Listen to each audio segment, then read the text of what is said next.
이번 영상에서는 그리스 신화가 얼마나 우리 가까이에 존재하고 있는지, 또 어떤 방식으로 함께하는지에 대한 이야기를 해보려고 해요. 그럼 시작해볼까요?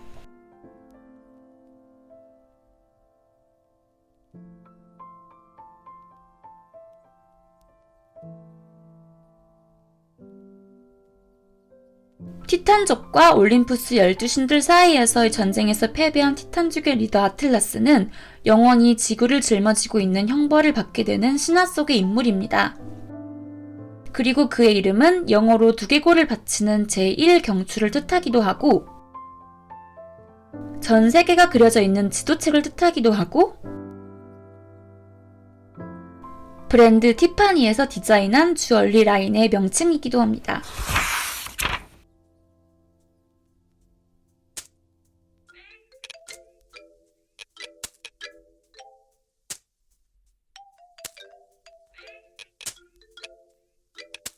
인간에게 제우스가 금지한 불을 선물했다는 이유로 매일 독수리에 의해 간을 먹히는 벌을 받는 티탄신 프로메테우스는 이미 프로메테우스라는 제목으로 리들리 스콧 감독에 의해 2편의 영화가 제작되었고, 독일의 괴테, 영국의 바이런, 그리고 한국인이 가장 사랑하는 윤동주 시인에게 영감이 되어 프로메테우스라는 제목의 시가 탄생하기도 했습니다.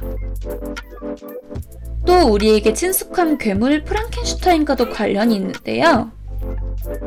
바로 이 프랑켄슈타인 원작 소설 제목이 프랑켄슈타인 현대의 프로메테우스이기 때문입니다.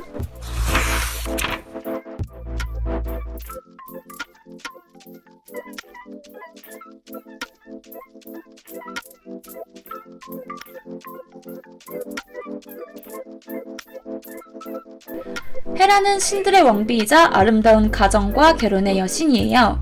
준호라고도 불려요. 그리고 전지현 씨가 광고하는 화장품 브랜드의 이름이 바로 그 헤라이기도 해요.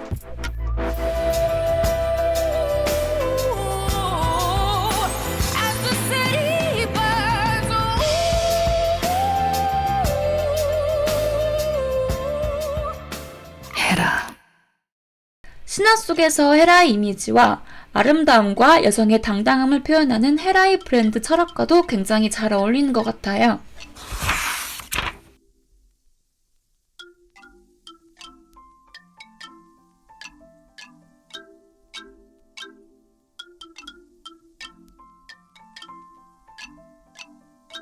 지혜와 전쟁의 여신 아테나는 신화 속에서 자신의 큰아버지인 바다의 신 포세이돈과 아티카라는 도시를 두고 경쟁을 벌인 적이 있어요. 두 신은 정정당당하게 아티카의 시민들을 위한 선물을 준비하고 시민들 스스로 아티카를 보호해줄 신을 결정하기로 했어요. 이때 포세이돈은 최고의 말을 준비했고, 아테나는 열매로 기름을 짜고 땔감으로도 사용할 수 있는 올리브 나무를 선물했어요. 아티카의 시민들은 올리브 나무를 선택했고, 아티카의 수호신 아테네의 이름을 따서 도시 이름을 아테네로 바꾸게 되었어요. 그리고 우리는 지금 그리스의 수도를 여전히 아테네로 부르고 있습니다. 지혜와 전쟁을 관장하는 여신 아테나는 정우성, 차승원, 수혜, 이지아 주연의 아테나 전쟁의 여신이라는 드라마의 제목의 모티브가 되기도 했어요. 브레인 중에 브레인이 모이는 첩보기관을 배경으로 하는 드라마이기 때문에 두뇌와 강한 힘을 상징하는 아테나를 인용했어요.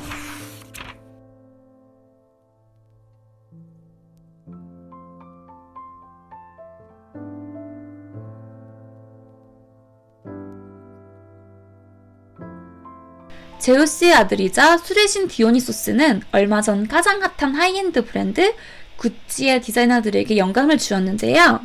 꽃과 곤충들을 테마로 하는 디오니소스 라인이 바로 그것이었습니다. 그리고 사실 최근 디오니소스는 권혁수 씨로 통한다고도 볼 수 있는데요. SNL에서 패러디한 너 때문에 흥이 다 깨져버렸으니 책임져 때문이에요. 걱정하지 마세요. 음악은 마음의 예술. 바로 제 전문이라고요. 사실 신화하면 굉장히 멀게 느껴지는 이야기들인데 이렇게 한국에서도 개그 패러디 소재로 쓸 수 있다는 게 재밌는 부분이었어요.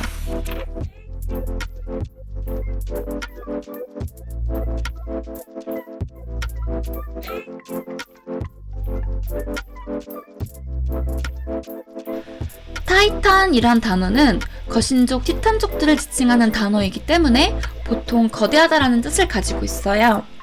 그리고 이 거대한 신들은 바로 항공기와 우주 개발에 사용되는 금속 타이타늄의 어원이기도 해요.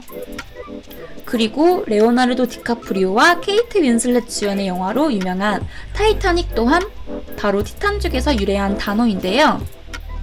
그 당시 가장 크고 가장 아름다운 선박을 짓는 것을 목표로 했기 때문에 선박의 이름 또한 타이타닉이라고 붙여졌습니다.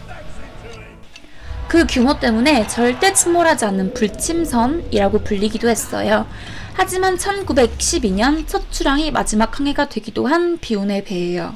그리고 아직까지 타이타닉호 침몰은 자연재해로 인한 세계 최대의 해난 사고로 기록되고 있어요. 이름의 어원 때문인지는 몰라도 세계 역사의 한 부분을 차지하고 있는 타이타닉호에 관한 이야기였습니다.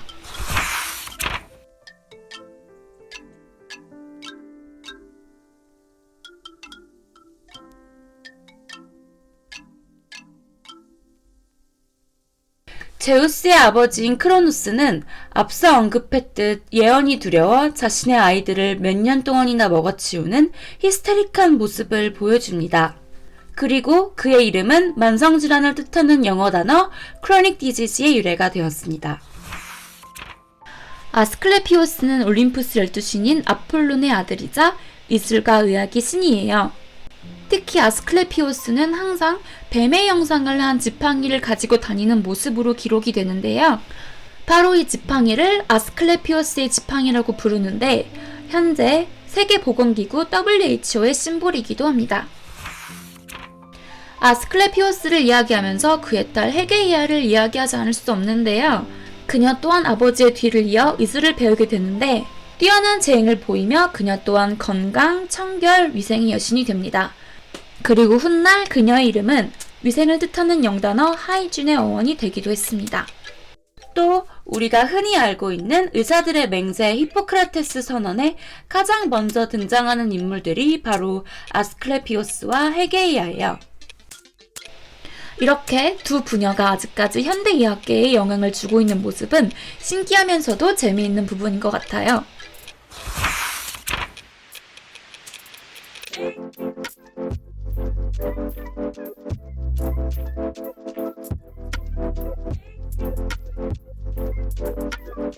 그리스 신화 속에서 모르페우스라는 이름을 가진 꿈의 신이 있었습니다.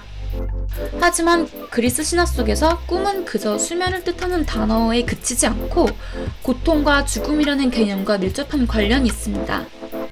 그래서 여신들은 종종 수면을 영원한 아름다움, 죽음을 통해 얻는 휴식으로 빗대어 표현합니다.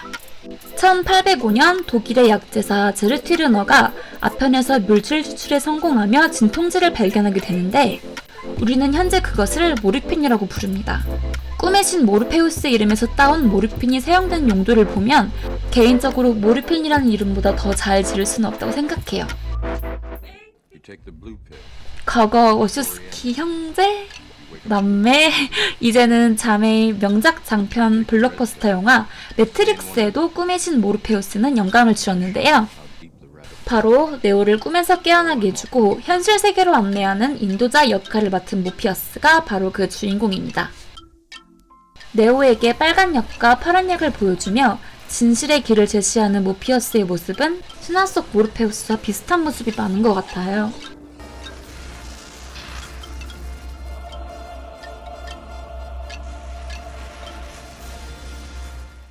그리고 모르페우스는 의도치 않게 약과 관련된 신이 되어버린 것 같네요.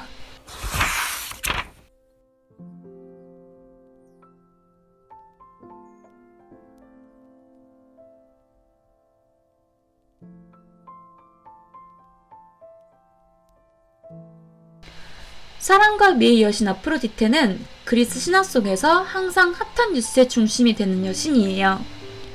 대장장이신 헤파이토스와 결혼한 뒤에 남편의 동생 아레스와도 바람을 피우고 그 외 정말 많은 신들, 인간들과도 사랑을 나누었어요. 하지만 사랑에는 위험이 따르는 법.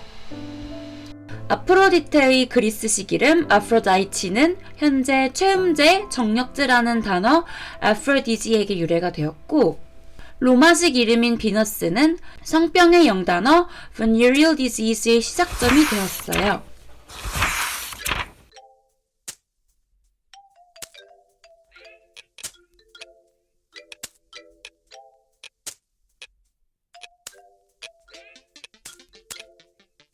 푸시케는 앞서 언급한 아프로디테의 아들 에로스의 연인이자 아내예요. 그리고 푸시케는 사실 우리가 흔히 판도라의 상자 하면 언급되는 판도라의 이미지와 굉장히 비슷한 모습이에요. 왜냐하면 판도라와 푸시케 둘 다 아름다운 외모를 갖고 있었으며 남편의 충고를 무시하고 자신의 본능, 호기심만을 따라갑니다. 그렇게 열지 말라고 신신당부받았던 상자를 두 사람 모두 열어버리게 되면서 인간의 본능인 호기심이 판도라에게는 세상의 혼돈과 무질서를, 푸시케에게는 죽음을 선물합니다. 푸시케라는 이름은 정신, 영혼, 나비를 뜻합니다. 따라서 학문이라는 뜻을 가진 그리스어 로고스와 푸시케 이름을 합성하여 우리는 현재 심리학을 psychology라고 부릅니다. 그 외에도 푸시케 이름은 psycho, psychopath, psychiatrist 등과 같은 정신과 영혼에 관한 단어에 많이 쓰이고 있습니다.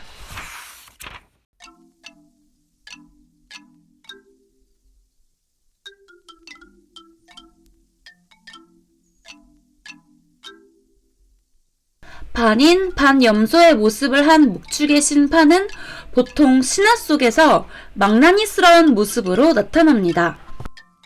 어느 날 파는 사내 요정 슈링크스에게 한눈에 반하게 되고 그녀에게 구애를 하지만 슈링크스는 그의 사랑을 완강히 거부하게 됩니다.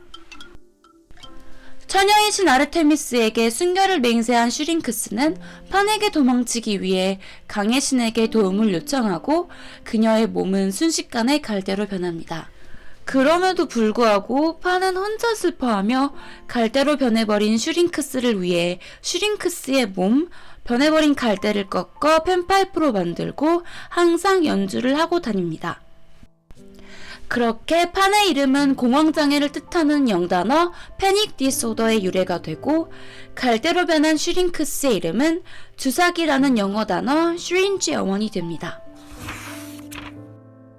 그리스 신화는 서양 문명에 많은 영향을 끼쳤는데 저는 개인적으로 그중 가장 인상적인 부분이 바로 태양계 행성들에 붙여진 이름이 올림푸스 신들의 이름인 점이에요. 헤르메스의 영어식 이름은 머큐리인데 전령의 신이었던 그는 가장 빨리 뜨고 빨리 사라지는 별인 수성과 비슷했고 수성에 그의 이름을 붙여주게 되었어요. 금성은 가장 밝게 빛나는 가장 아름다운 별이에요. 미의 여신인 아프로디테의 영어식 이름인 비너스가 금성의 이름이 되었어요.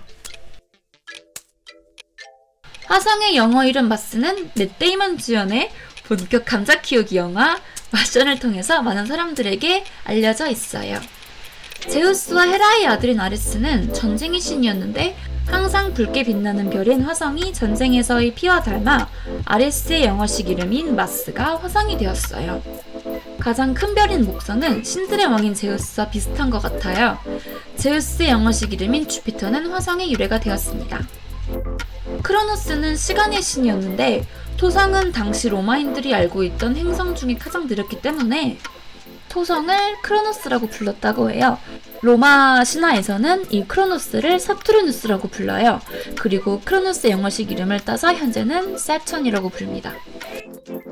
천왕성은 제우스의 할아버지이자 크로노스의 아버지 거세 남 우라노스의 이름을 딴 행성입니다. 여기서 또 재미있는 점은 바로 그리스 신화 속에 3대가 함께 순서로 있다는 거예요. 목성의 제우스, 토성의 크로노스, 천왕성의 우라노스 이 순서로요. 해왕성은 푸르게 보이는 별로 유명한데 바로 바다의 신인 포세이돈의 영어 이름 넵튠이 해왕성의 이름이 되었어요. 명왕성은 2006년 국제천문연맹에서 퇴출된 행성인데요.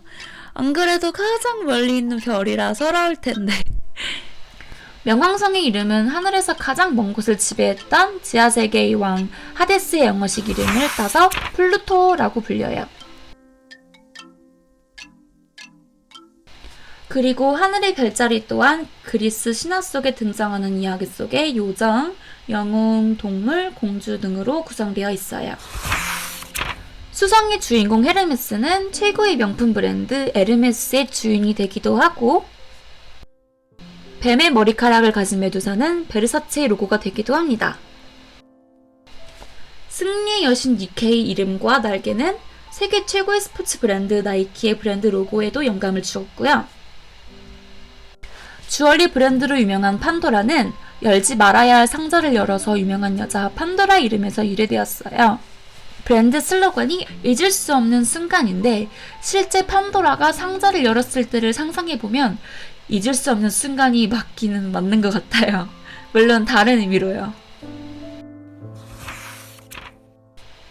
1997년 페라리에 인수된 이탈리아 명품 자동차 브랜드 마사라티의 로고는 바다의 신 포세이돈의 삼지창에서 영감을 받았어요.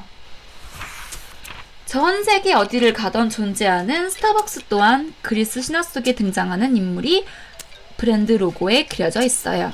바로 그리스 신화 속에서 바다를 표류하는 선원들을 아름다운 목소리로 유혹해 바닷속으로 뛰어들게 하여 죽음을 부르는 사이렌이에요. 듣고 보니 조금 섬뜩하기도 하지만 스타벅스는 맛있는 커피로 소비자들을 유혹한다는 의미겠죠? 미국의 미식 축구 프로리그 NFL의 구단 테네시 타이탄스는 앞서 여러 번 등장했던 티탄족에서 유래했다는 느낌이 확 오시죠? 티탄족의 거대함과 힘이 느껴지는 장명 센스인 것 같아요. 유명한 글로벌 기업이자 전자상거래 분야의 선두주자 아마존닷컴은 그리스 신화에 등장하는 여성들로만 이루어진 전투 부족 아마조네스에서 유래했어요. 사냥과 전쟁을 즐기는 호걸의 전형이었던 아마조네스들은 활 쏘는 데에 불편하다는 이유로 가슴을 도려내기도 했던 강인한 부족이에요. 온라인 서점으로 출발한 아마존닷컴의 이미지와는 달리 굉장히 의외의 이야기죠. 너무 방대한 신화를 압축하려다 보니 이야기가 길어졌어요. 다음 영상에서는 그리스 신화 12신과 이어지는 트로이 전쟁에 대해서 이야기해볼게요. 재미있고 도움이 되는 시간이셨다면 구독과 추천 꼭 부탁드려요. 그리고 다음 영상에서 꼭 다시 만나요. 안녕!